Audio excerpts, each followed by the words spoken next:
Hello guys, ഇന്ന് ഞങ്ങളൊരു trip പോകാൻ ഉദ്ദേശിച്ച ദിവസമാണേ. വേറെ ഒരു ദിവസം എണീറ്റില്ലെങ്കിലും ഇങ്ങനെയുള്ള ദിവസങ്ങൾ അവൻ നേരത്തെ എണീക്കും. രാവിലെ 5:30 ഇറങ്ങാമെന്ന് പറഞ്ഞതുകൊണ്ട് തന്നെ ഞങ്ങൾ തലേ ദിവസം തന്നെ ബാഗുകളൊക്കെ പാക്ക് ചെയ്ത് വെച്ചിട്ടുണ്ടായിരുന്നു. അപ്പോൾ നമ്മുടെ വണ്ടി വന്നിട്ടുണ്ടെന്ന് തോന്നണം. നമുക്ക് താഴത്തേക്ക് പോവാം. അപ്പോൾ ഗൈസ്, ഇവിടെ എല്ലാം വണ്ടി വന്ന് നിൽക്കണം അപ്പുറത്തെ റോട്ടിലാണ്. ട്രിപ്പിന് വരുന്നില്ലെങ്കിലും ഉറക്കൊഴിച്ച് ഒരാളും കൂടി ഇവിടെ നോക്കിയിരിപ്പുണ്ട്. അതാണ് നമ്മുടെ പൂച്ച സാർ. പറഞ്ഞ സമയത്തിന് തന്നെ വണ്ടിയൊക്കെ ഗ്രൗണ്ടിൽ എത്തിയിട്ടുണ്ടായിരുന്നു കേട്ടോ. വണ്ടി കണ്ടപാടെ അതിലേക്ക് ഓടിക്കയറാനുള്ള തിരക്കിലായിരുന്നു ചിക്കു.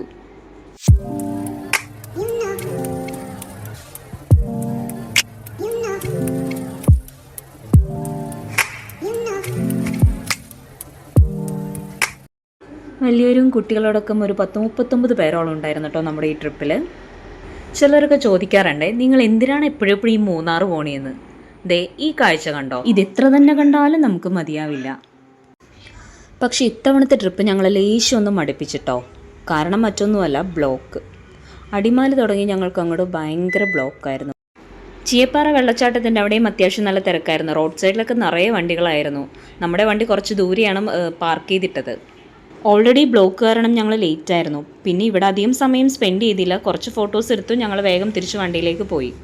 ഇതിനിടയിൽ ഞങ്ങൾ ബ്രേക്ക്ഫാസ്റ്റ് നേരത്തെ കഴിച്ചു കേട്ടോ. പക്ഷേ ലഞ്ച് കഴിച്ചപ്പോൾ 3-3:30 മണിയായി. കാരണം ബ്ലോക്ക് കൊണ്ട് നമുക്ക് സൈഡിൽ എവിടെയും വണ്ടി ഒതുക്കിടാനുള്ള സ്ഥലം കിട്ടിയില്ല. അങ്ങനെ രാവിലെ 6 മണിക്ക് ഇറങ്ങി ഞങ്ങൾ വൈകുന്നേരം 6:30 ഇപ്പോൾ വട്ടവടയിലുള്ള ഞങ്ങളുടെ റിസോർട്ടിലെത്തി. ഒരു നീണ്ട യാത്ര.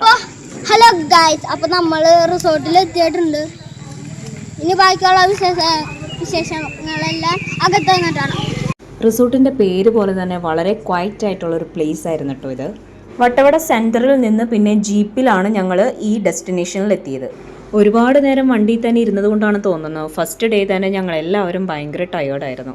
അതുകൊണ്ട് തന്നെ അവിടെ ഫുൾ എക്സ്പ്ലോർ ചെയ്യാൻ നിൽക്കാണ്ട് എല്ലാവരും അവരവരുടെ റൂമിലേക്ക് പോയി കുറച്ച് സമയം റെസ്റ്റ് എടുത്തു. പിന്നെ കുളിച്ച് ഫ്രഷായി വന്നു. അപ്പോഴത്തേക്കും സമയം 7:30 ആയിട്ടുണ്ടായിരുന്നു. പിന്നെ ഡിന്നർ നമുക്ക് ഇതിനകത്ത് ഇൻക്ലൂഡഡ് ആയിരുന്നു കേട്ടോ ഈ പാക്കേജിൽ.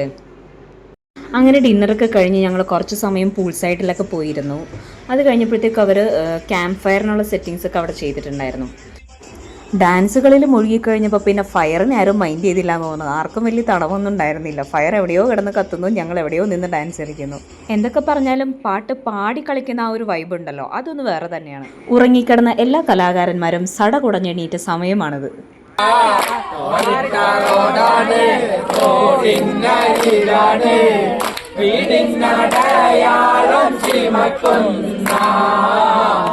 ആയിരം മുന്നുള്ള ചെന്മകത്തൊട്ടിലേ ഒറ്റക്കിരുന്നു ഞാനൊത്തു പാടി.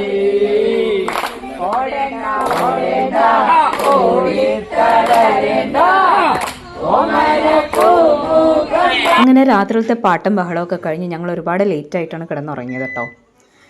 പുറത്ത് പോയി വീഡിയോ എടുക്കാമെന്ന് പറഞ്ഞ് എഴുന്നേറ്റ് വന്ന ആളാണ് അവസാനം അച്ഛൻ്റെ മടി കയറി ഇരിപ്പായി. പുറത്തൊക്കെ നല്ല തണവായിരുന്നു. ഈ റിസോർട്ടിൻ്റെ ഫ്രണ്ടിൽ കാണുന്ന ഈ റോഡുണ്ടല്ലോ, ഇത് കുറച്ച് ദൂരം പോയി കഴിഞ്ഞാൽ പിന്നെ റോഡ് അവിടെ എൻഡ് ആവുകയാണ്.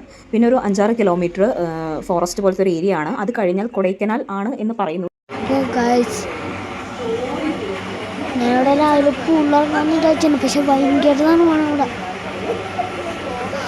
ഗൈസ്. അപ്പം നമ്മൾ ഇവിടുന്ന് പോവുകയാണ്.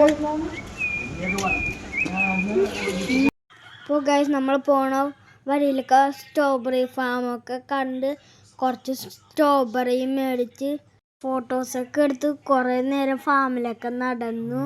അതിൻ്റെ അടുത്ത് സൂര്യകാന്തി ചെടിയും കണ്ടു. പിന്നെ നമ്മൾ വീട്ടിലോട്ടുള്ള യാത്ര ആരംഭിച്ചു.